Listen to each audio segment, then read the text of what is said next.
It is 6:49. This is your morning in 8 minutes. This morning, Lenoir City Police are looking for the person who fired shots inside a Walmart. This happened near the clothing section inside the store last night. Thankfully, no one is hurt. Police say the suspect didn't shoot at anyone, but rather in the air, and that suspect is still on the loose. Lenoir City Police tell us they were on the scene just 1 minute after the call was made. It happened at 8 o'clock last night. Officials are now offering a $5,000 reward for any information that could lead to the shooter's arrest. If you know anything, call police. And right now, police in Athens are working to identify a man and what led to his death. Investigators say they found a man in the woods in McMinn County. Police responded to that wooded area at the corner of Decatur Pike and Clark Street Monday afternoon. They say they found a white male body in the woods. Right now, medical examiners are working to find out who he is and how he died. We'll continue to update you as we learn more. And a La Follette woman is accused of stealing more than 200 yard decorations and $15,000 worth of merchandise from local food cities. Yeah, this whole thing really has investigators scratching their heads this morning. Take a look. This is what investigators found at Ginger Smallwood's home. More than 200 decorations of bears, Bigfoot, all totaling to around $15,000 worth of stolen goods from 7 to 12 food cities in Vonore, Knoxville, Anderson County, and La Follette. She's spotted on camera putting those decorations into a truck and driving away. She's behind bars after turning herself in. But what surprised police, they say she kept most of those decorations and her whole neighborhood was decked out with the stolen decorations. She faces several felony charges for the theft. And nearly $5,000 worth of fentanyl is off the streets this morning. Deputies in Harlan County, Kentucky say they arrested 2 people on Monday at a home on Howell Street. They were helping probation and parole officers in Kaywood when they found it. One of the suspects, Stephanie Johnson, taken to the hospital because of her impairment level. Michael Bones-Meyer also under arrest. Both are facing multiple drug charges. And today, multiple city departments are teaming up for the 14th annual Business Opportunities Breakfast. The goal is to help small, women, minority-owned, disabled, veteran-owned, and businesses owned by people with disabilities. It's free to attend. We checked this morning. You can still register if you have a business and you're looking to work with the city. They'll be talking about specific projects planned for the next year and a half. It's happening in just a little more than 30 minutes at Jilhowie Park in the Jacob Building.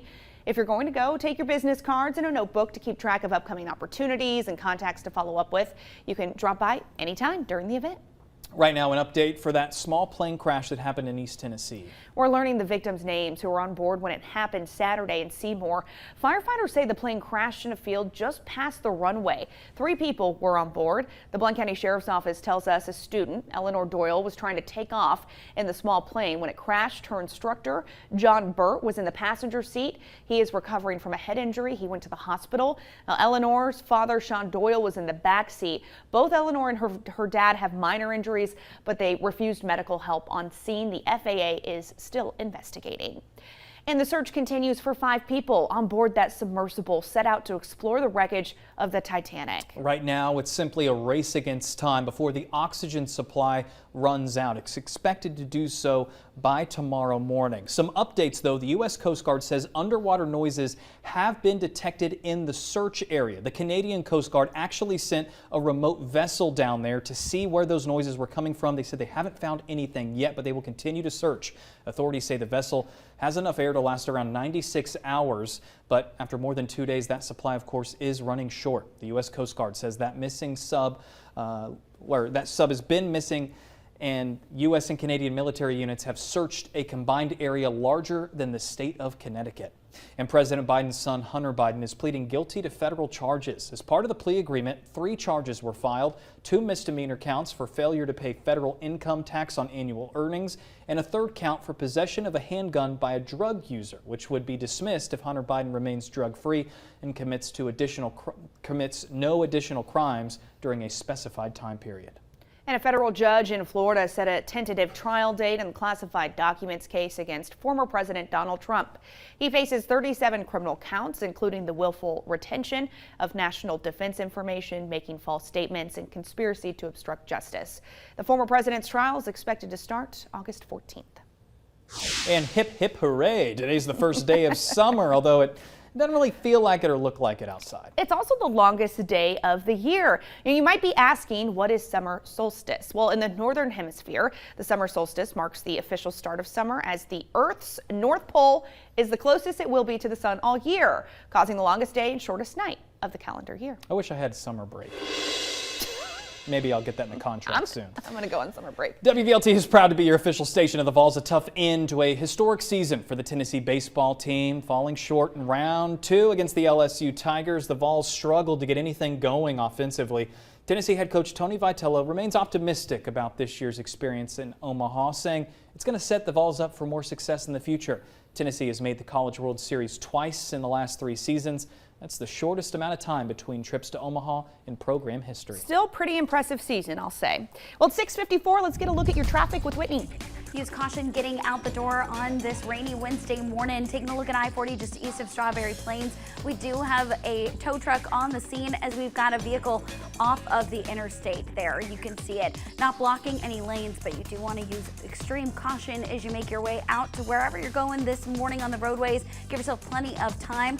Right now that volume is light, so those interstates and main roads are running as scheduled. Do want to give you a heads up if you're moving through Cook County. That closure is in place on US 321 between Highway 160 and St. Tide Hollow Road. If you are traveling in this direction, you will need to get on Old Greenville Highway instead. Your first alert forecast with meteorologist Paige Noel. Definitely grab that rain gear as you're stepping out the door. We have those showers, very light to maybe some isolated pockets of some more moderate showers down towards the Southern Valley. It's 67 in Pigeon Forge to Knoxville. It's a very muggy 67. 66 Washburn to 64 La Follette to Crossville. 64 a little bit cooler down towards Tellico Plains. Looking at those gloomy skies, those wet streets this morning. While we're at 67 right now, we're expected to warm up to about 75 by noon. That's our high today. Then we drop to the lower 70s by those afternoon to evening hours. Still near about 70 degrees by 8 o'clock and seeing more of those scattered rain chances by the afternoon to evening. So looking up at that 60% coverage over the next couple of hours, increasing to an 80% coverage for your Thursday. So rainy at times and then starting to get better towards the end of the weekend into the weekend. Still tracking though about another inch to 2, maybe 3 inches into some spots with that rain over the next really couple of days. So keep that WVLT first alert weather app handy. We do start to dry out by Friday, 81 to 83. 89 by Sunday. Much drier this weekend if you want to get outside and enjoy summer since it is the first official day of summer. Next week starting to look a lot more like summer, back to average 86 Tuesday to 87 on Wednesday. A few scattered storms Monday, not too bad. Overall though, a drier trend as we head towards next week. So just got to get through the next couple of these rainy days. Yeah, Casey said you bought new flippers and goggles and snorkel. You can't use that for a while. I know. Yeah, maybe this weekend. Well, maybe if you get enough rain. 6:56, we'll see you over on WVXX.